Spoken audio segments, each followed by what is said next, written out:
E hoje nós retomamos a série de grandes conversas aqui no Defining Ghosts, nossa segunda temporada de conversas que nos ajudam a compreender melhor aspectos sobre a sobrenaturalidade e a paranormalidade. E no episódio de hoje, nós vamos conversar com um convidado que é diretor de operações da Media Land, empresa por trás da série Investigação Criminal e que recentemente colocou no ar a Investigação Criminal Paranormal, com o Daniel Pires, do LendaCast. E eu pergunto a vocês, o que a investigação criminal pode ter de correlação com o sobrenatural e com o paranormal? É o que vamos descobrir hoje com o nosso convidado. Não é isso, Roberta? É isso, e eu sou super suspeita para falar desse convidado, porque além de tudo ele é meu amigo, e logo que eu vi que ele estava fazendo a direção, né, dessa nova série, eu fiquei super orgulhosa dele, e então acho que vai ser um papo gostoso, interessante, assim, acho que vai ser divertido, sarcástico. Eu tô dando as características da pessoa, né, já tipo um spoiler, então a gente tem aqui... com muita alegria mesmo, Bruno Salvagno ou Bruno Salvagno, né? Eu prefiro Salvagno, mas pra gente não ter... Deixa a sua vontade. Fica à vontade. Vamos continuar com o Bruno Salvagno. Tudo bom, querido? Tudo bom, Roberta? Tudo bem, Luciano? Agradeço o convite aí, é uma honra estar aqui com vocês. E muito bom poder falar aí um pouquinho a respeito do nosso trabalho, que a gente está fazendo aí com investigação criminal paranormal e falar um pouco do trabalho da Media Land também. Bacana, bacana. Posso começar aquilo? Por favor. Meu, como que vocês começaram de um lugar para o outro, do criminal para o paranormal? Ou você tem alguma que venha antes dessa, Lu, sobre o criminal? Eu acho que eu queria entender como que foi do criminal para o paranormal, que a investigação criminal já existia. E quem teve a ideia de fazer o paranormal? E por quê? Bom, Robs, é assim, o Investigação Criminal é um programa aí que já tem, já é bastante consolidado, está há muitos anos aí, em várias plataformas de streaming, e a gente continuou produzindo todo esse tempo, tanto que agora a gente está na produção da 12ª temporada, a 11ª tá para entrar na Amazon agora também. As primeiras 10 já estão na Amazon, além do canal do YouTube e algumas outras plataformas de streaming. Só que ao longo desses anos, em alguns casos, a gente se deparou com casos que flertavam com o paranormal, ou também o fenômeno que ocorreu ali nos anos 80, principalmente 90 aqui no Brasil, que foi aquele pânico satânico, né? Que o Ivan Mizanzuki fala sobre isso super bem nos livros. Reclusivo, né? Exato, teve o caso do Leandro Bossi e do menino Evandro. Ali eu acho que deu uma estourada, que tinha a questão da Valentina, que depois foi ligada, inclusive, ao caso dos emasculados de Altamira e Maranhão, que num primeiro momento acharam que era uma seita satânica que emasculava os garotos, e depois descobriu-se que era um serial killer, que é o Francisco das Chagas. Mas em muitos casos que a gente se deparou, tinha essa questão que flertava ali com o paranormal e que as pessoas tinham essas dúvidas, né? A gente trabalhou com casos em que os assassinos, eles tinham pentagrama escrito nas paredes do quarto, matou e passou, fez uma imagem ali com sangue, mas a gente sempre foi para o lado criminal da história para tentar, inclusive, desmistificar algumas coisas. Porque quando a gente para a respeito sobre o pânico satânico, ele está muito enraizado na questão do preconceito também, né? Então, é muito mais fácil você falar, não, isso aqui é satânico, isso aqui é do mal, do que tentar entender que realmente as pessoas são ruins, sabe? As pessoas... né? as pessoas fazem coisas ruins. Aí, avançando mais, já para chegar ali no paranormal, o Daniel Pires é meu amigo há muito tempo. Eu trabalhei com o Daniel Pires no Estadão. Mentira! Que legal. 10. Caramba, isso eu não sabia. Essa eu tô sabendo agora. Então, o Daniel, eu conheço o Daniel antes de te conhecer, Roberta. É.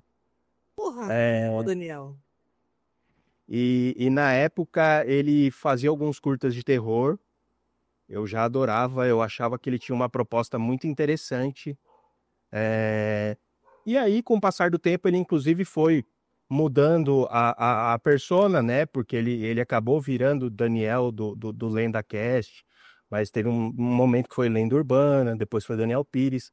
Aí ele conseguiu juntar tudo isso, montar o canal dele aí também, que vocês conhecem, é super referência no que trata do assunto. E quando a gente precisou fazer algumas alterações lá no nosso trabalho lá dentro da Mídia Além de pós-pandemia, uma das ideias foi fortalecer o canal do YouTube, que a gente usava só como propaganda. Hoje ele realmente é um veículo para a gente, mas a gente inventou um podcast lá. E a gente usa esse podcast para, sabe, para furar a bolha mesmo. Então permite que a gente conversa com pessoas, né, que não sejam só advogado, delegado, investigador. Então a gente leva pessoas de fora. Então quando a gente decidiu montar o podcast, a minha sugestão logo foi chamar o Daniel, porque eu já tinha gravado com o Daniel no podcast que eu tinha com o Ale do Barbalhada, né? Que é outro projeto que eu tenho, que a gente tinha um podcast e a gente gravou com o Daniel também. E eu sei que o Daniel rende muito assunto, que o Daniel, se você deixar ele falando, ele fica falando horas, ele sempre tem histórias novas para contar. Porque ele é um cara que estuda muito, ele é um cara que viaja atrás dessas coisas. Qualquer um que vê o canal dele vê que, pô, eu tava vendo esses dias, ele tinha ido pra Itália, gravou no túmulo do Padre Pio. Então, ele é muito estudioso dessa parte também. E aí, quando ele veio, a Carla adorou ele adorou a Carla, eles se deram bem, fizeram ali o podcast, foi muito interessante. E eu fui com a ideia de fazer um programa que utilizasse o Daniel como figura principal ali, como se fosse uma collab. Então, eu sei que ele tem muita vontade, inclusive, porque a Carla foi produtora do Fear, não sei se vocês lembram do Fear da MTV. Sim. A Carla foi produtora do Fear na MTV lá fora, e ele é super fã do programa, e aí ele ficou falando, pô, queria fazer isso, mas a gente sabe que para fazer o Fear é um negócio monstruoso, né? Então, a minha sugestão foi começar com algo mais simples, que fosse um storytelling, né, de histórias que flertam tanto com o lado criminal com o lado paranormal. Como o Luciano já disse, muitas dessas histórias, elas começam com um crime antes, ou tem um crime que dá um gatilho para algumas coisas. Mas eu acho que a gente gravou a primeira temporada, e eu acho que a gente conseguiu trazer isso e que a gente está expandindo ainda mais para buscar histórias que flertem tanto com o criminal quanto com o lado paranormal da coisa. Para não excluir uma coisa da outra também, né? Para não tirar, não tirar o criminoso do centro e também ver que, putz, tem isso, mas tem alguma coisa a mais pegando, né? Sim, E exatamente. tem alguma coisa a mais pegando? Olha, Essas que você, nessa sua primeira temporada aí, você tem alguma que falou, cara, essa aqui eu imaginava que poderia ter esse viés paranormal também. E tinha. Não sei se tem alguma coisa que você pode contar. a gente gravou 7 episódios, né, dessa primeira. ah, e eu acho que, assim, algumas dessas histórias elas começaram de uma maneira muito estranha, né? Então, por exemplo, a história da dona Yaya, é, essa é uma história que eu acho que ela é muito mais uma questão de saúde mental do que uma questão propriamente paranormal. É que, claro, né? Aí a casa dela, que hoje ela é patrimônio da USP, ela é completa de relatos, assim, de pessoas que ouvem barulhos e tudo mais. Mas é porque construíram toda uma questão em volta da Sebastiana de Melo Freire, que é a dona Yaya, que assim, ela era muito rica, então deixaram ela isolada construíram um solar. Imagina, a mulher não tinha nem condições de sair para tomar um sol na própria casa dela. Então tinha relatos de gritos e tudo mais, mas eu consigo imaginar que hoje, se a gente trouxesse isso para nossa realidade hoje, a gente teria aí um aporte de saúde mental muito maior e talvez não chegasse nessas questões.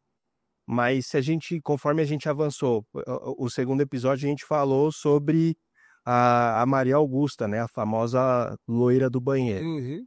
E com certeza todo mundo aí fez essa brincadeira aí na época de escola. E essa é bastante estranha, porque envolve a profanação do corpo dela voltando, né? Porque ela morre na França. Ela foi para a França, e aí depois a mãe dela descobre que ela morreu. E aí ela é embalsamada para voltar para cá. E aí profanam ali, roubam as joias dela. E aí começa a ficar bastante estranho, porque quando ela vai para casa da mãe, ela chega lá, a mãe dela cria uma redoma de vidro para ela ficar lá dentro.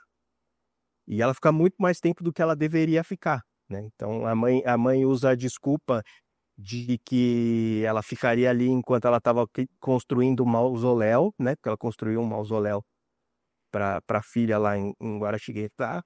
E depois, mesmo com o mausoléu pronto, ela ainda manteve a menina em casa. Só que aí começou a criar uma situação muito estranha, inclusive com os empregados da casa, porque aí eles ouviam gritos, as torneiras abriam sozinha. Então surge uma série de relatos até que ela definitivamente é enterrada. Ela precisou ser embalsamada, né, para ser mandada para cá, né? E aí isso porque senão destruiria o corpo todo, né? E aí por isso também da mãe colocá-la ali numa redoma de vidro e até postergado, porque ela não apodreceu no final das contas, né? Não. E aí gera, aí se misturam, né, com outras lendas que também que fazem ser a loira, ser no banheiro por conta da água. É uma das histórias. Porque ela morre de não é hidrofobia, mas é algo nessa linha, né? Porque é como se fosse deixa eu confirmar aqui, ó. Tanto que a lenda fala, né, que você primeiro, e não é a única lenda que diz que você pronunciando o nome dela 3 vezes, né, ou chamando ela 3 vezes, no banheiro ela apareceria, e há relatos de descargas sendo dadas, de torneiras abrindo, relacionado à água, né? E é bastante parecido, inclusive com Bloody Mary, né? Isso, também com a história do Bloody Mary, exatamente. São lendas que a gente pode chamar de urbanas e que elas encontram similaridades entre si no mundo todo, né? Tem as histórias, também a do Candyman, né? Que depois gerou até filme, que tem 3 vezes o nome, eu acho que também está ligado a banheiro. Exatamente. Enfim, então... Ou se replicando, né? Parece, as lendas vão se replicando. É hidrofobia mesmo, é raiva, na verdade. Raiva, né? A raiva, ela gera hidrofobia, a pessoa acaba se desidratando, e é por isso que tem esses relatos das torneiras abrindo, porque como ela morre desidratada, tem toda essa questão da água, tanto de puxar descarga, quanto das torneiras que se abriam, é hidrofobia mesmo. E no caso específico que o Daniel uma vez contou e que talvez, se não de todos, de uma parte dos casos que ele sempre traz, assim como vocês também filmaram do Joelma ali, e aliás, preciso fazer um elogio a vocês da Media Land, produção impecável. Eu acredito que vocês não só produziram, mas também colocaram a mão ali também, acredito que no roteiro também, mas o roteiro é gostoso de assistir, eu aconselho a todo mundo a assistir, está disponível no YouTube, depois a gente vai passar o caminho, mas é muito bom, a parte visual está muito bem resolvida, e a parte do roteiro tá muito bom também. Claro, tem a mão do Pires ali, porque ele é jornalista, se eu não me engano, né? Sim, Então, mas ele é. muito bom. Mas eu confesso que eu ainda não assisti a tudo, mas não sei se vocês já transformaram em episódio ou não, mas tem o Castelo da Rua Apa, que para mim é um dos relatos mais... Entrou terça-feira. Terça-feira, foi agora. Entrou terça-feira. Acabou de entrar. Thiago que já faz a propaganda do que está entrando no ar, né?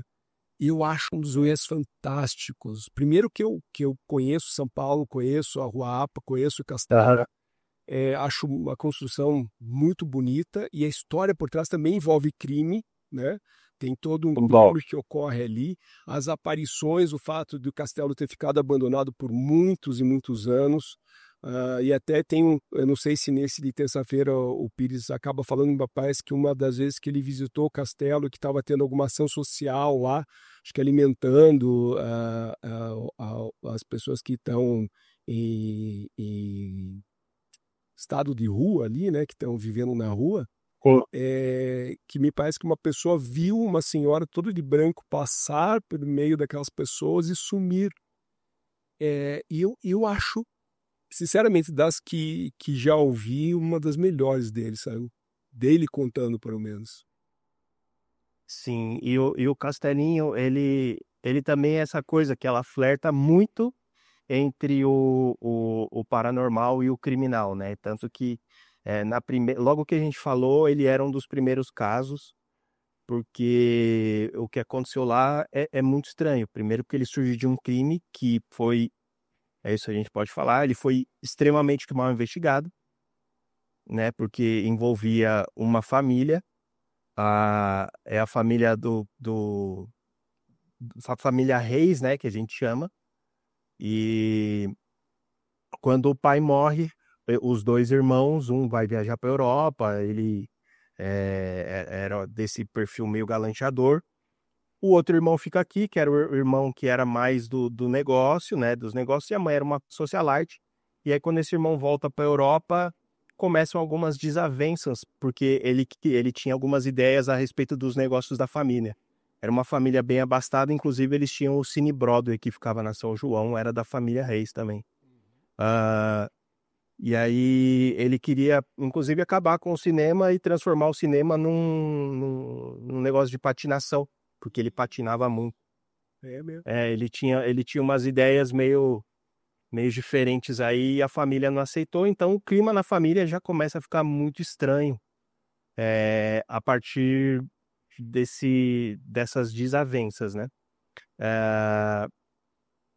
Aí tem um belo dia, o telefone toca, eram os irmãos Armando e Álvaro, então o que acontece eles se encontram no Castelinho, no andar de cima, e o Castelinho, ele é lindo mesmo, se você vê, hoje ele foi reformado, tá muito bonito, mas eu imagino que na época, então, ele era algo, assim, assombroso, porque trouxeram até um arquiteto da França para fazer toda aquela parte de vidros. Eles tiveram cuidado, a sala de jantar ela era iluminada pela luz da lua, sabe? Ela tinha uma série de coisas que ela era muito visionária já naquela época.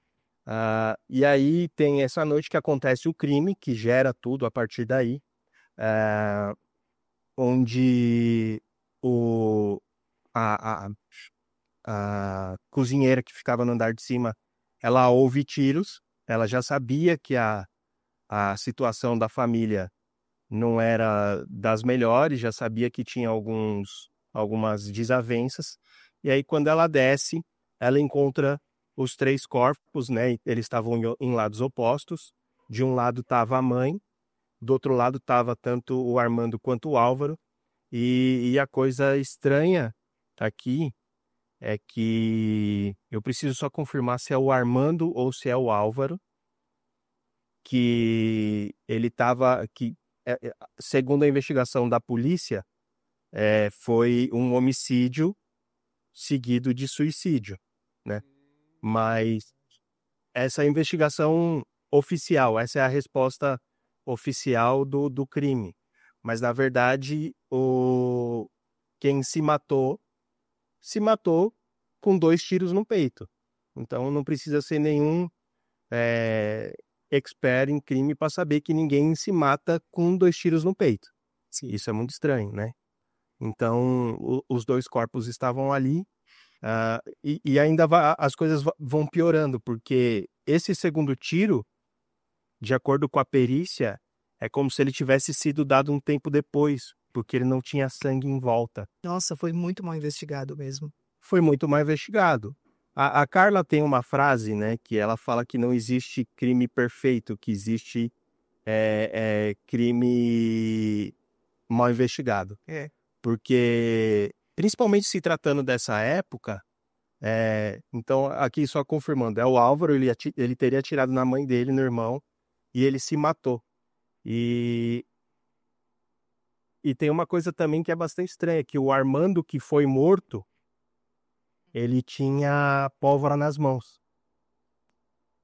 Então, assim, as coisas não batem. E aí ele encontra uma arma. Não é as personas aí. Então, e eles encontram uma arma na cena do crime, e a arma que eles encontram não condiz com o projétil encontrado na mãe. Então tem uma série de inconsistências, né? E aí, depois disso, passa a propriedade do Castelinho, ela vai para a prefeitura, porque como envolve uma questão familiar, e era ali da família, não poderia passar para nenhum outro parente, porque é uma coisa bastante estranho isso também, né? Não teria nenhum outro parente próximo ali que pudesse receber isso como herança. Então isso passa ali para a prefeitura, que deixa isso lá abandonado, fica abandonado anos. E acho que deve ser mais ou menos essa época que vocês têm referência também, porque eu lembro muito de passar ali embaixo e ver e achar aquilo absurdamente assustador, assim, sem saber as histórias, porque hoje é ótimo, hoje a gente fica aqui falando, a gente pesquisa a história, mas quando a gente era mais novo, a gente passava lá na frente e era meio difícil saber o que acontecia. Ali virou ficou abandonado, virou depósito de lixo. E aí aconteceu uma coisa muito boa, que ele foi cedido à ONG Mães do Brasil, né? Então hoje essa ONG está lá, e existem muitos relatos, inclusive da Maria Olinda, que é a fundadora da ONG. Ela disse que ela já viu algumas coisas, ela já viu um vulto em cima do Castelinho. Ela disse que viu uma mulher que falou com ela, uma mulher toda de branco, e que deu parabéns pelo trabalho dela. Tem esse relato assim que ela deu. E além de tudo, eu acho que eu me avancei na linha da história, mas aconteceram várias coisas nesse meio tempo, porque o carro da polícia, da perícia, que tirou as fotografias da cena do crime, quando estava saindo da cena do crime e voltando, se envolve num acidente e eles perdem todas as fotos. Então, as fotos que existem do crime, elas são todas as fotos que saíram na capa do jornal na época. E isso era uma coisa bem estranha, porque saía explicitamente os corpos na capa do jornal lá, isso podia. Na época era comum, mas os únicos registros que se tem da cena do crime foram feitos por jornalistas, não foram feitos pela perícia, que eles perderam. E anos depois, teve um filme que estava sendo gravado lá. Era um filme que tinha a participação do Zé do Caixão, mas na verdade, ele tinha sido escrito pelo Pedro de Lara, tinha a participação do Gugu e tudo mais.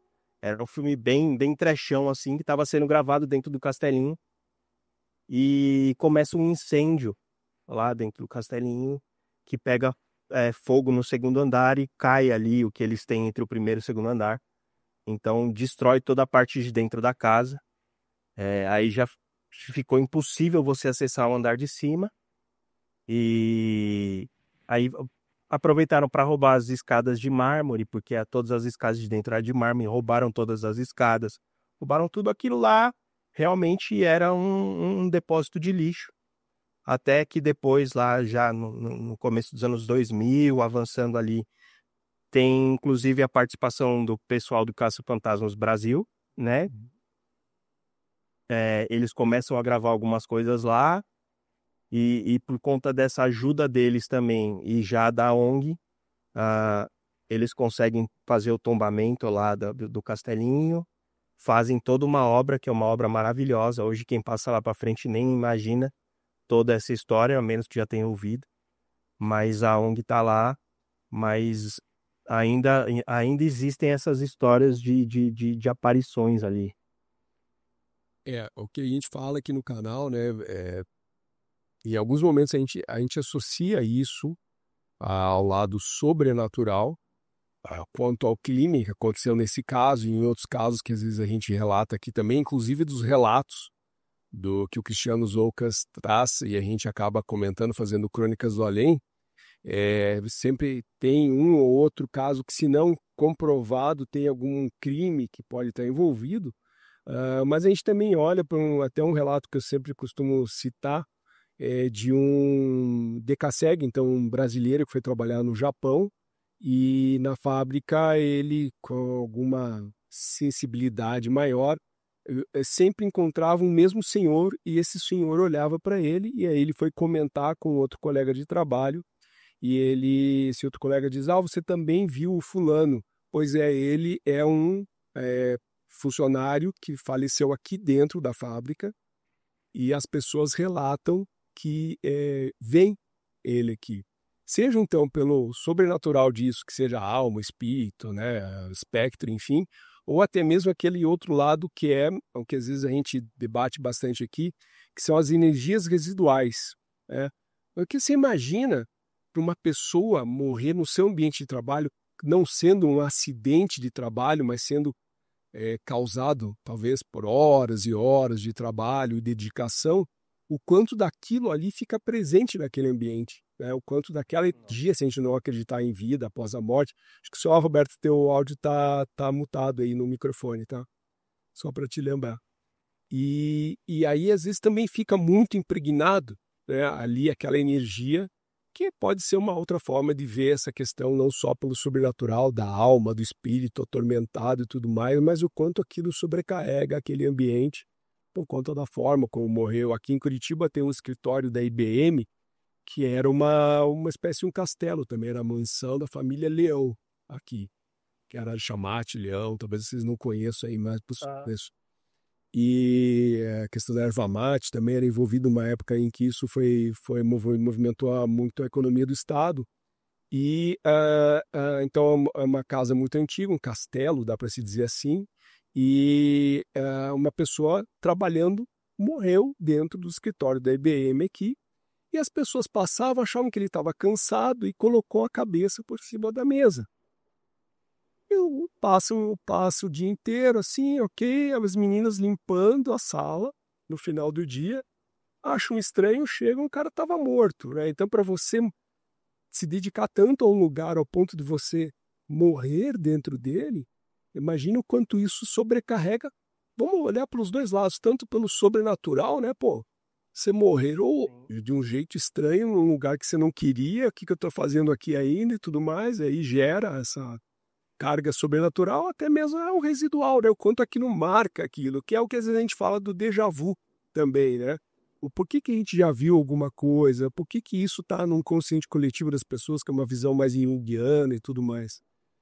Mas me excedi um pouco aqui, mas é que eu gosto demais dessas histórias, e essa do Castelinho da Rua Apa é uma delas. E legal saber que é o episódio mais recente, ou seja, quem estiver nos assistindo e quiser correr lá para ver a partir desse e depois seguir para os demais, né? E aí, voltando até essa produção com o Pires ali, Bruno, você... É claro, vocês estão entregando algo que já está pronto, né? Você já produziu. Vocês estão imaginando colher os resultados disso para pensar numa segunda temporada, ou vocês já planejaram uma investigação criminal sobrenatural, paranormal, já com uma segunda ou uma terceira temporada de algo assim? Com certeza a gente está pensando, porque eu acho também que dentro de tudo que a gente faz, eu acho que vocês vão entender o que eu vou dizer. A gente às vezes trata de assuntos que eles são muito difíceis. E quando a gente consegue construir um produto que ele também tem uma questão não só investigativa, não só jornalística, mas ele tem um quê de entretenimento que a figura do Daniel permitiu.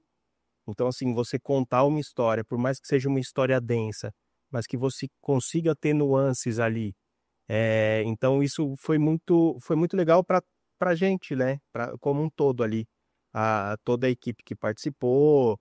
Então, isso é uma coisa que a gente já está pensando, de fato, já está, inclusive, pensando já nos casos que a gente quer trazer na segunda temporada, e quem sabe a gente conseguir produzir de uma maneira, inclusive, diferente, né? Que não é porque a gente utilizou o estúdio do Daniel, a gente gravou tudo lá, mas agora a gente pensa aí, quem sabe, em expandir isso um pouco mais e quem sabe gravar em alguns lugares. A gente gostaria de... então, por exemplo, a gente falou sobre a Lenda do Véu da Noiva, lá de Paranapiacaba, então seria incrível ter ido lá. A gente tinha alguns registros de lá, coisas que a gente já tinha gravado e coisas que o Daniel tinha gravado. Mas, assim, conseguir levar o Daniel com toda a equipe e trazer os nossos recursos e fazer alguma coisa lá, teria sido muito interessante. E tem, né, por exemplo, o próprio Joelma, se a gente tivesse conseguido ir até lá hoje, conhecer um pouco mais, apesar de muita coisa ter mudado, mas o Joelma é uma história. Inclusive, a gente colocou ele, né, nessa temporada aqui, mas também como uma coisa. Eu acho que ele foi o mais sério de todos, assim, o mais delicado de todos, o que menos permitiu essa leveza que eu disse, porque ele tem uma carga ali de todas essas pessoas que faleceram por conta dessa tragédia. Então a gente acabou colocando porque ali onde era o Joelma acontece um crime também, que é o famoso crime do Poço. Então a gente trouxe isso para cá, mas é uma história terrível, assim. O Joelma é uma coisa que quem viveu na época, eu converso com meu pai, eu converso com pessoas assim de mais idade, que as pessoas contam que o que aconteceu naquele dia foi uma coisa horrível. Eu tenho uma história com Joelma, né? Eu acho que eu já contei isso algumas vezes aqui no canal e algumas pessoas sabem. Eu não era nascida, né? Aliás, eu estava nascendo, né? Quando teve o incêndio do Joelma, foi em 74, né? Uhum. Mas eu tinha uma prima que morava no Joelma. E ela faleceu no Joelma. Então, o Joelma, para mim, ele carrega. Então, a gente já tem essa história na família. E a mãe dela, até hoje, ela leva cigarro e café para ela no túmulo dela. Eu tô com 50, né? Então, há 50 anos, a mãe dela leva cigarro e café para ela. Então, o Joelma, para mim, sempre que fala do Joelma, eu já fico assim, porque a gente ouviu, né? Eu e minhas irmãs, a gente cresceu com essa história. Então, é pesado. Ele já é pesado por si só, né? Teve ali do lado, teve o Andraus. Teve. Mas não foi tão pesado quanto o Joelma, né? Principalmente dogs, né? Tem as responsabilidades ali por trás, que é o que o Pires ainda fala mais no início do vídeo, né? A dificuldade e o quanto mudou nas leis da cidade, do expansionismo, depois do incidente, e a dificuldade de responsabilizar as pessoas por conta do Covid, né? Assim, é triste que tenha que acontecer algo tão absurdo por causa para mudar, né, alguma coisa, mas foi graças ao Joelma que passou a existir o Contru, que passou a ter um controle maior sobre tudo isso, sobre as construções, sobre esquemas de segurança, porque, gente, Rotas de fuga, né? rotas de fuga, não existia rotas de fuga. E a Hobbs contou aí essa história da prima dela, tem também a história das famosas 13 almas do Joelma, né? Que estão enterradas lado a lado. que elas teriam ficado presas no elevador na tentativa de fuga. E aí elas estavam até meio fundidas já à parede do elevador. Ninguém sabe abraçadas. Ninguém sabe as verdadeiras identidades, mas elas estão enterradas lado a lado e é costume, até hoje, as pessoas levarem umas vasilhas d'água, uns copos d'água por conta do fogo. Então, no cemitério é comum você ver isso aí também. E até uma das imagens que vocês colocaram no episódio, até tem ao fundo, eu prestei atenção, alguém agradecendo pelas... como alguém fala quando faz alguma promessa, faz algum pedido. A graça recebida. Pela graça recebida. Tinha uma plaquinha na grade atrás dos túmulos ali, né? Tem. E essa questão da morte, da forma como aconteceu, né? Muitas pessoas que hoje são consideradas por aqueles que são católicos, mas que não viraram santos, né? São beatos e tudo mais, por conta de crimes, né? Aqui em Curitiba também tem um caso no cemitério, eu esqueci o nome da figura, que também é idolatrada, não estou falando errado, idolatrada, mas é cultuada pelas pessoas pelos milagres que podem realizar devido à morte trágica, né? E a morte ter trazido essa santificação, algo divino para elas, né? Mas é muito normal isso acontecer também, né? As pessoas e a gente, acho que eu já falei isso em algum momento também, que as pessoas ou que morrem cedo ou que morrem de forma trágica, a gente acabar santificando elas e pedindo algumas coisas para elas, transformando elas em entidades. Mas eu queria saber... Mas é uma característica mesmo, né? Pô, acho essas pessoas... Não, é uma característica de fato, e eu estava falando sobre isso agora, na Semana Santa, eu estava falando com a minha esposa, mas existe toda essa característica das pessoas que elas foram ou martirizadas de alguma maneira, ou que tiveram mortes violentas, porque... Aliás, queria só aqui, voltando um pouquinho, agradecer ao Luciano. Ele estava falando a respeito da produção do programa, tudo. Isso eu que estou fazendo a montagem e finalização deles, então, agradeço mesmo aí, muito obrigado. Verdade. E eu que peguei essa imagem, me chamou muita atenção isso também, sabia? Essa coisa de... as pessoas vão lá fazer pedidos, né? Graças para pessoas que morreram de uma maneira muito trágica. Isso sabe, se a gente parar para analisar mesmo, é muito cheio de simbolismo e significado, assim, super. Mas também existe uma teoria, e eu não quero ser o chatão aqui, mas existe uma teoria de que isso é só uma lenda e que não existiam as 13 almas, tá? O Daniel fala isso também. E na é verdade, né? Isso que você falou, Bruno, é uma coisa bacana, porque falando do Daniel, né, é uma figura bastante interessante pelo aspecto que ele fala, por exemplo, já vi lives dele usando a tábua Ouija e tudo mais, mas ao mesmo tempo ele tem uma liberdade de falar desses assuntos por um ceticismo que também habita nele, né? Ele não olha para esses assuntos com base numa crença espiritual que ele tem, né? Ele olha por um ceticismo, mas é um excelente contador dessas histórias, e eu acho que é isso que dá essa liberdade de produção, ou seja, eu acabo, por questões particulares, às vezes, olhando para algumas questões pelos aspectos da minha crença, né? Porque normal, né? É um viés que eu consigo compreender, mas sempre tento me preservar que não é a única maneira, né? Mas eu acho que o do Pires é bacana justamente porque ele não tem isso vinculado, né? Ele não é um vidente que fala sobre isso como a gente vê naquele canal lá, Paranormal Experience, né? As pessoas meio estranhas participando, né? Ele tem uma isenção e essa isenção é que faz com que as histórias, para mim, se não fosse pelo fato de olhar para essas histórias do sobrenatural e do paranormal, que são assuntos que me agradam muito, me agradaria de qualquer forma, porque ele é um excelente contador de história. né? Acho que se ele Ele é falar Chapeuzinho Vermelho, eu vou parar para escutar o Daniel Pires falando da Chapeuzinho Vermelho. Isso é que eu acho bacana também, né? Isso que eu queria trazer de uma percepção minha do próprio Pires. Mas eu tenho uma pergunta.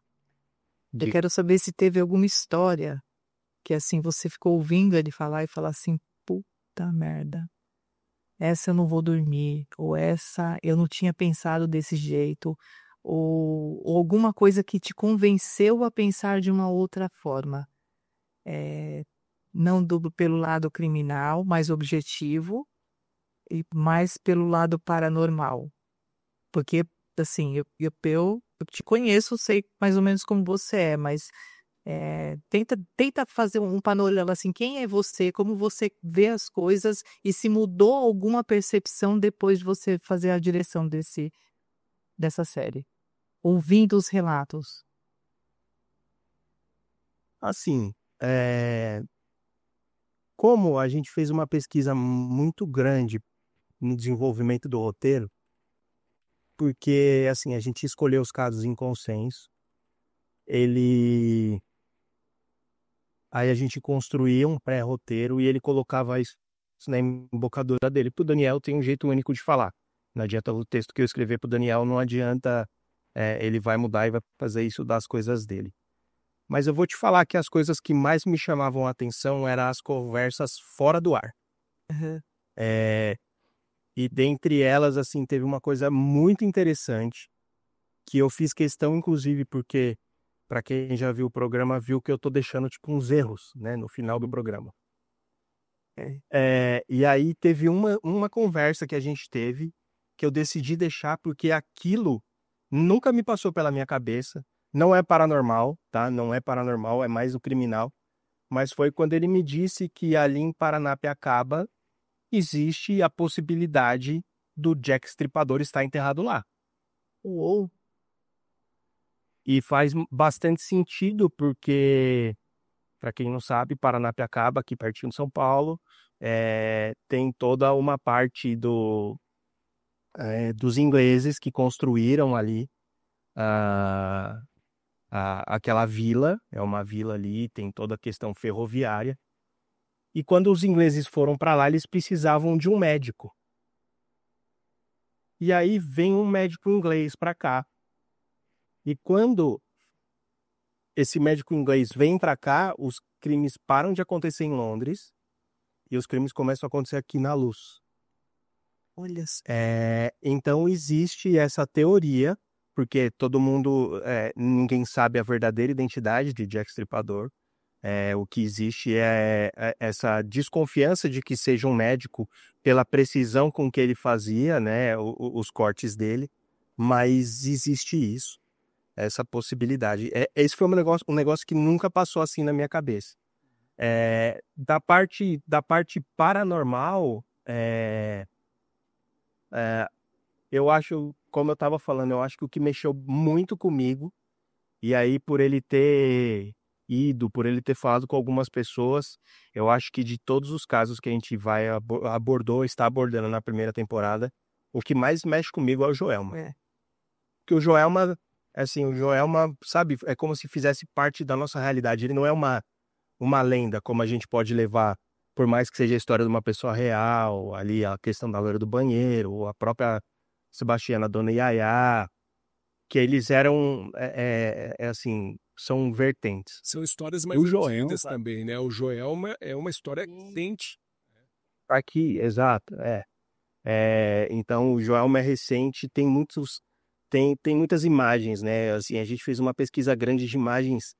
Cara, tem uma foto que ela é muito icônica das pessoas se jogando, Sim. vídeos das pessoas se jogando. E a gente, claro, eu tô prestes a fazer 40, eu passo 40 em breve. Eu lembro muito do 11 de setembro. Eu não lembro do Joelma, não estava vivo na época. Mas assim, aquela imagem das pessoas se jogando no World Trade Center, cara, a gente teve isso no Joelma e foi terrível, porque as pessoas, como não tinham que fugir, elas subiam, né, lá no telhado, O helicóptero não dava conta de levar todas essas pessoas. Dizem que chegava a 600 graus a temperatura. Então, assim, era humanamente impossível. Então, o que as pessoas faziam? Elas se jogavam. Desespero. As pessoas, no desespero, as pessoas, elas preferiam acabar ali se jogando do que esperar morrer queimado. Eu vou falar um negócio. Terrível. Deve ser terrível, e aí a gente começa a ter.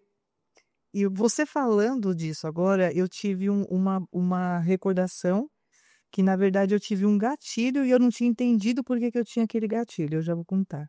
E é uma história que não tem muito a ver, mas no fim ela tem. Eu fui participar da brigada de incêndio da empresa que eu trabalho. Eu não queria participar, mas todo mundo falou: ah, vai ser legal, vai ser divertido, tal. E eu fui. E aí tá. E aí eu comecei a ter contato com todo aquele novo cenário de incêndio. E aquilo começou a me fazer um mal que eu não entendi o porquê. E aí o instrutor lá perguntando: você tem, como que é? Botijão de gás, você já trocou botijão de gás? Eu tenho pavor, sempre tive. E aí ele falou assim: então você é que vai apagar o gás do botijão. Eu tive uma crise de pânico no meio do treinamento. E assim, e aí a gente está falando agora do Joelma e dessas pessoas pulando e tudo mais, e eu comecei a lembrar das histórias que eu ouvia quando eu era criança, do Joelma. Eu falei, cara, isso pode muito ter sido, ó, só 50 anos depois que a gente vai descobrir o nosso gatilho, né? E é desesperador mesmo, né?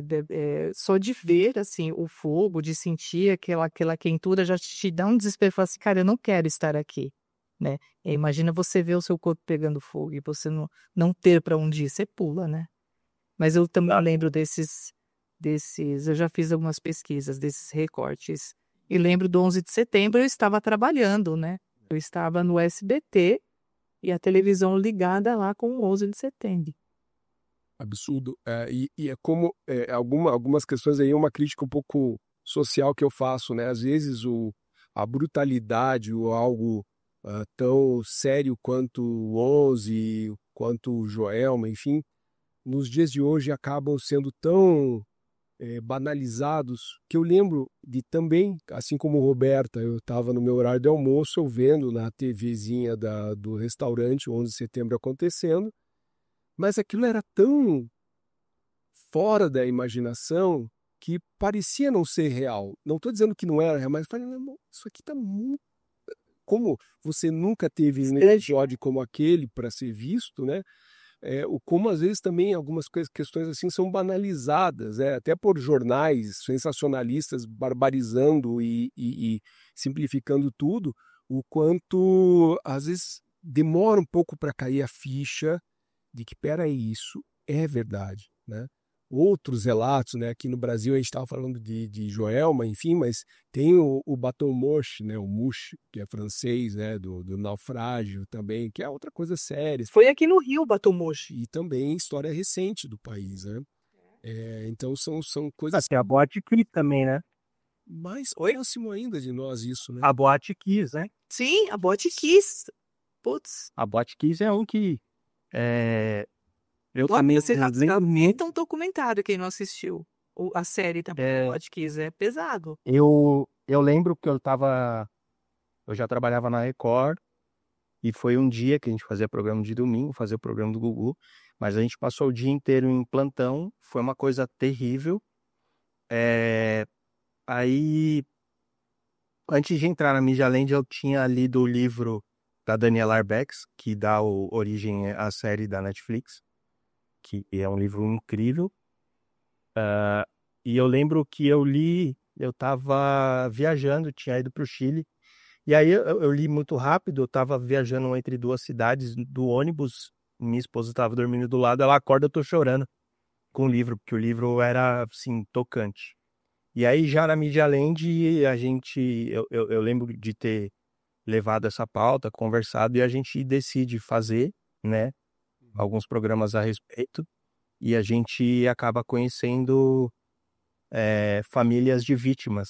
A gente levou lá a gente entrevistou e eu conversei com pais de vítimas.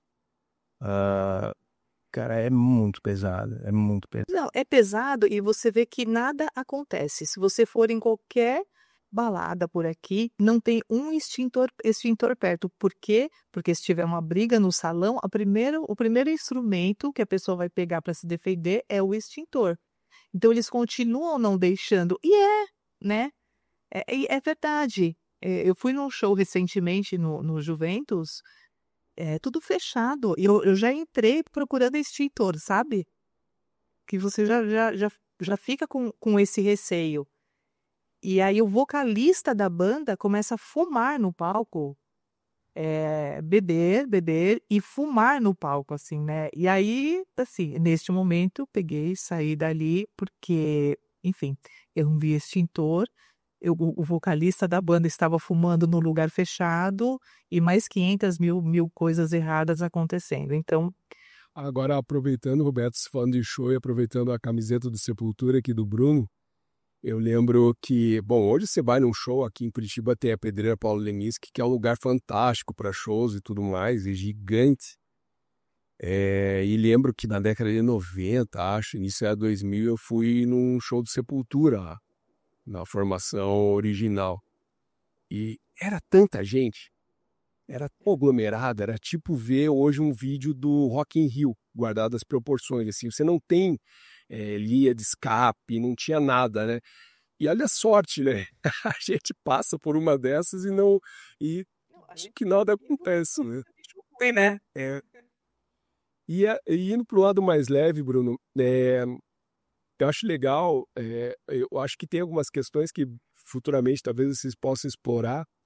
Eu moro numa cidade, eu sou de Curitiba, e aqui é uma cidade repleta de lendas e lendas que envolvem o sobrenatural também. Inclusive aqui, há pouco tempo, e até eu infelizmente não lembro o nome dela, mas tem uma pessoa produzindo uma tour por lugares assombrados aqui, que é a Curitiba Assombrada, que é alguém que a gente quer trazer aqui para o canal. E é fantástico. A cidade que também é muito antiga, tem lenda do Pirata Zumiro, que é fantástica e tal. Mas tem essas questões regionalizadas que são muito bacanas também, acho que de serem exploradas, né? Cidades específicas, Paranapiacaba, como você já falou, São Tomé das Letras deve ter seu folclore ali também, registrando bastante disso, e fora norte do país, que aí tem toda a questão folclórica também que remete a esse tipo de conteúdo, né? Mas Seria bacana realizar, né? eu acho que Não, tem muito. Cada lugar tem as suas histórias. Eu acho que, cara, o Brasil se a gente falar só de São Paulo, a gente já tem muita coisa. E você vai pro interior aqui, você já tem muitas histórias. Uma coisa que a gente começou a perceber, Bruno, que tem muita coisa mesmo, assim. Só na grande cidade tem bastante, mas é no interior que o bicho pega. Ah, é. E no meio do mato, com as pessoas mais simples que o bicho pega, onde tem os melhores relatos. É ali que tudo acontece, sabe? Sabe o que a filho Carla chora mais longe. aí. A Carla fala, queria muito gravar no interior e pôr esse povo para contar a história. Mas muito, ia ser demais. E de repente, cara, a gente consegue até, sei lá, fazer um link com esse pessoal do relato, do Relatos do Além aí, dos Oucas, porque as pessoas confiam tanto nele que elas começam a mandar relatos para ele, assim, tipo, ele recebe. E a coisa mais difícil que tem é a pessoa se abrir realmente de um relato dela, falar: não, eu vou deixar um relato meu para ser ouvido. A gente vive pedindo, ninguém manda. E ele recebe, tipo, ele tá andando na rua, eu vou te contar um relato aqui, com não sei o quê. Mas você sabe que eu percebi isso, eu consumo muita série, né, Netflix, tanto envolvendo true crime quanto envolvendo essas questões de mistérios. Inclusive eu consumo, além de gostar, consumo como estudo também para aquilo que a gente faz. E eu percebi que as pessoas falarem a respeito dessas experiências é mais difícil do que parece. Porque muitas vezes as pessoas têm vergonha de falar. Então eu estava vendo uma série que falava sobre uma questão de abdução em alguns lugares dos Estados Unidos e as pessoas não falavam. E aí quando foi ver, todo mundo passou por um monte de coisa, tinha centenas de pessoas e as pessoas não se falavam com medo de serem taxadas de malucas, né? Então, a Roberta falou isso de as pessoas não contam e tudo, mas confiam nele para falar, porque eu acho que é uma coisa difícil. Eu nunca passei por uma coisa dessa, de ter algum relato desse comigo, mas é complicado. E duas questões que eu ia tratar contigo, Bruno. Uma é que eu vou deixar um pouco mais para frente, que é assim, né? Eu e a Roberta, a gente tem percebido, quer dizer, eu estou falando por ela, mas ela pode também confirmar ou não, que o fato de a gente lidar com esses aspectos paranormais e sobrenaturais acabam nos aproximando de situações que nos envolvem também na sobrenaturalidade ou na paranormalidade, né? Você, no meio da produção ou pessoal da Media Land, ao produzir, vocês perceberam algo com vocês pelo fato de tocar nesse tipo de assunto que tenha sensibilizado vocês mais a perceberem situações, algo assim, ou nada disso foi registrado por vocês? Luciano, assim, ó, a gente meio que trabalha o nosso emocional, principalmente pela questão criminal que a gente aborda todo dia. Sim. Então, a gente precisa trabalhar o nosso emocional. Eu trabalho o meu lado espiritual também, porque, sem falar, deixando o paranormal nesse momento de lado, só isso já seria extremamente pesado. Sim. Né? Então, se você não tiver uma blindagem emocional e espiritual, você é consumido por isso. E eu vi isso acontecer com pessoas próximas a mim. Então, para a gente poder chegar aqui e conversar, é um trabalho que a gente tem que fazer. Então, isso já seria muito tenso. Quando a gente começou a fazer o paranormal, por incrível que pareça, igual eu falei de trazer uma leveza, a gente lida com coisas tão horríveis que trazer isso acabou sendo um alento para a gente em muitas partes, tá? Porque a gente saiu daquela coisa mais sangrenta para poder falar de outras coisas. Mas, durante as gravações, aconteceram coisas estranhas. Ah lá. Cara, é assim, ó, a casa do Daniel é uma coisa maravilhosa, assim, ela porra, pra onde você olhar tem alguma coisa que vai te assustar. Porra, ele tem uma réplica da Annabelle, né? Então ele leva aquela desgraça pra todo lado. Aí teve uma hora que a gente tava gravando, e aí a gente olha pra fora, uma frestinha da porta aberta, a maldita da boneca tá olhando pra gente. Então, tipo, fala, porra, todo mundo congela. Guarda-roupa ali, né? Ou não? Então, mas ele tinha deixado ela sentada na mesa da cozinha. Porque contigo ao estúdio tá a cozinha. Ela tava sentada olhando pra gente com aquela cara dela, todo mundo conhece. Aí todo mundo para. No último dia, na última diária de gravação, foi um dia completamente turbulento, assim. Porque a gente tinha que gravar 3 episódios para concluir. E isso aqui eu já vou contar, isso é uma coisa que ninguém sabe. A gente ia fazer 8 episódios e no final das contas só deu 7, porque essa última diária foi muito problemática. Quando a gente vai para lá, o ar-condicionado do Daniel quebra. Então, a gente monta tudo lá, câmera, luz, num calor terrível, que aqui em São Paulo, no final do mês passado, tava, sei lá, 35, 37 graus. Então, assim, tava inabitável aquele cômodo. A gente foi com uma equipe reduzida, né? Porque iam 2 pessoas da técnica, ia eu dirigindo, ia um produtor. Então, o produtor nem foi só a gente para falar, vamos ficar menorzinho aqui, mas a gente precisa fazer. Inclusive, a gente tem, né? A gente não faz só isso. Todo dia tem um programa novo no canal. Então, a gente tem tudo cronometrado. Ó, esse é o dia para terminar esse programa. Então, o nosso fluxo de produção ele é gigantesco. Então, a gente chega lá, já tá essa situação meio insalubre. A gente não abre a janela, né? Porque a janela fica fechada. Então, já vou dar um spoiler sobre o último episódio. O último episódio é sobre MTV. E se vocês olharem o fundo do cenário do Daniel, é a janela estilo MTV que ele mandou fazer. E aquilo é uma placa que a gente coloca. Então, assim, não tem possibilidade de deixar a janela aberta. Então, liga um ventilador. Impossível. Entra no microfone. Então, era aquele cenário. Infernal. E aí, como eram textos difíceis, a gente começou a trabalhar com TP, tá? Teleprompter. Então, aí eu cheguei, tava dirigindo, eu falei pro Daniel, então a gente vai terminar tudo numa câmera, depois eu passo pro outro lado, a gente faz tudo na outra câmera, né? Porque tem um jogo, ele vai conversando com câmera.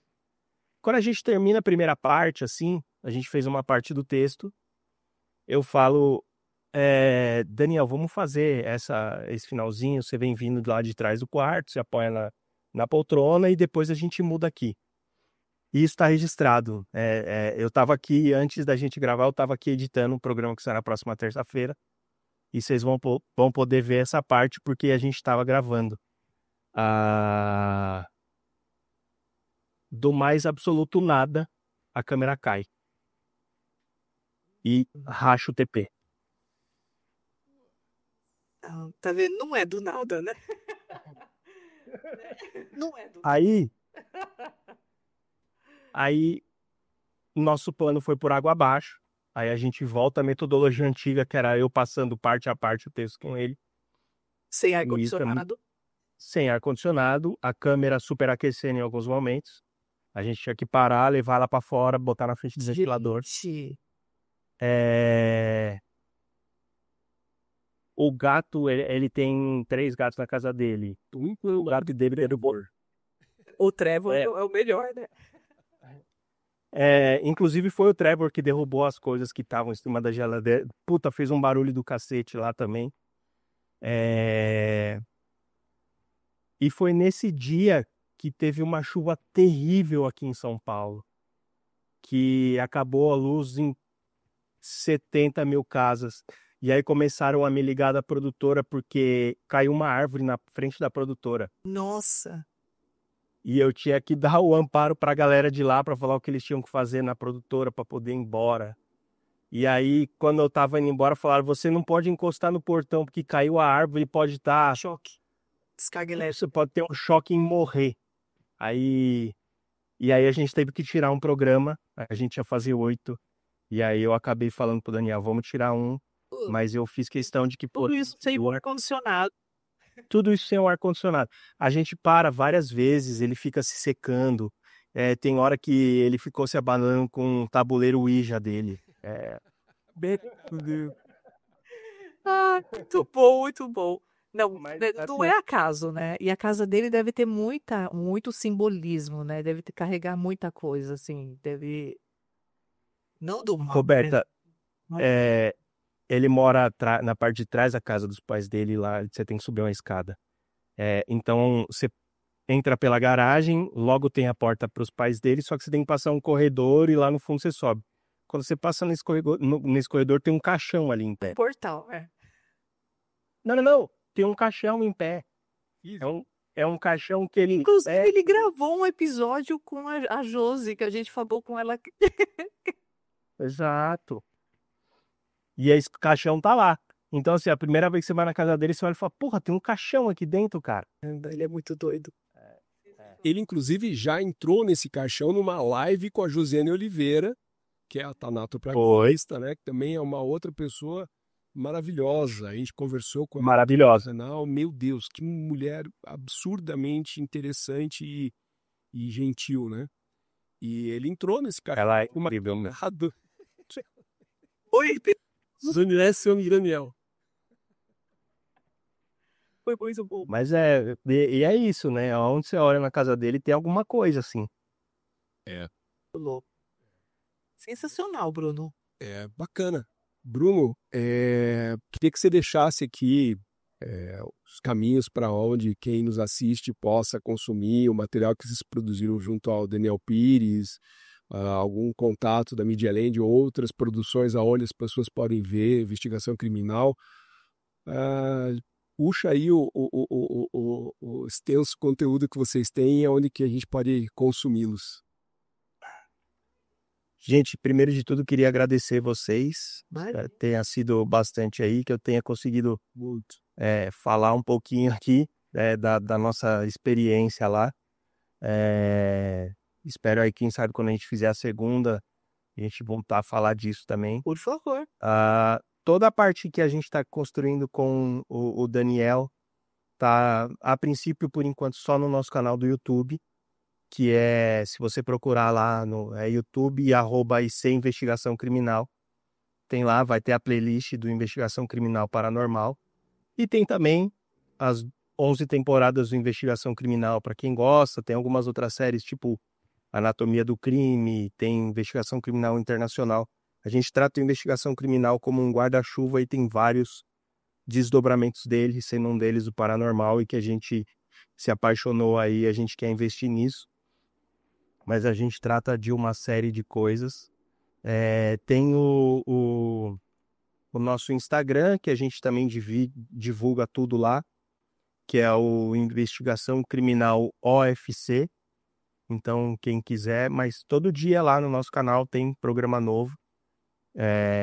De segunda a segunda tem conteúdo novo lá para quem quiser assistir.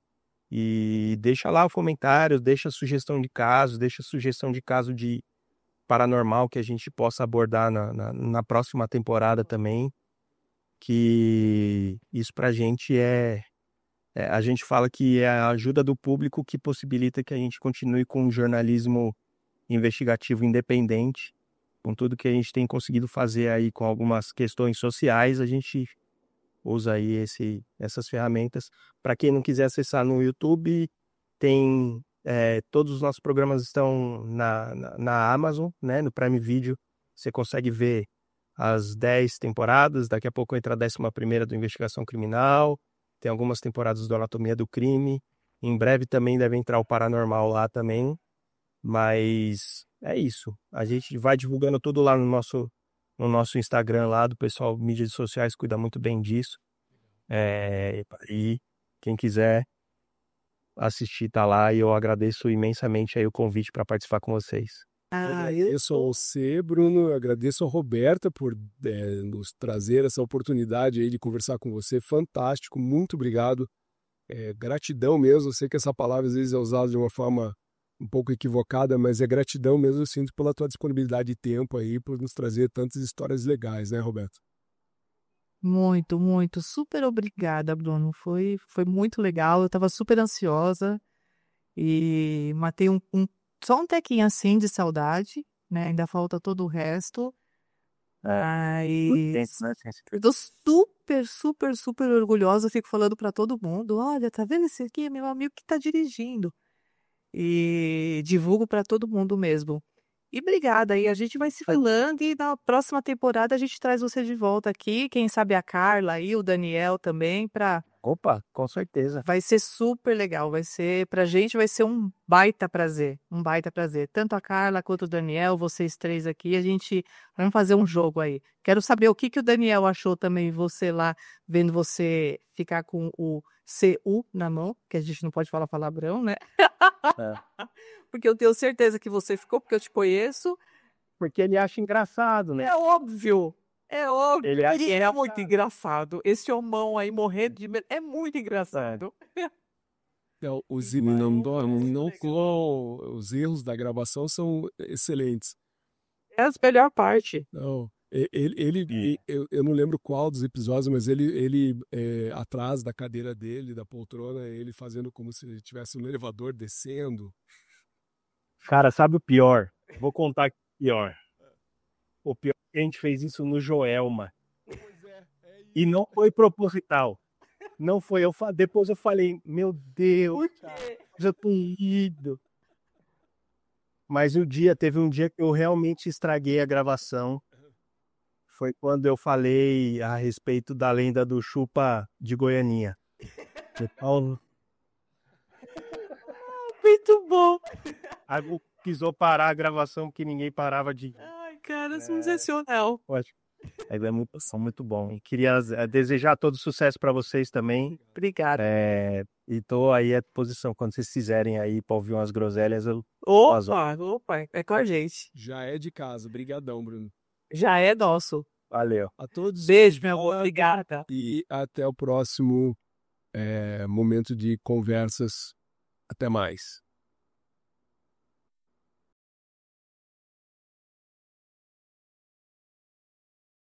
Descubra os segredos por trás dos fenômenos paranormais.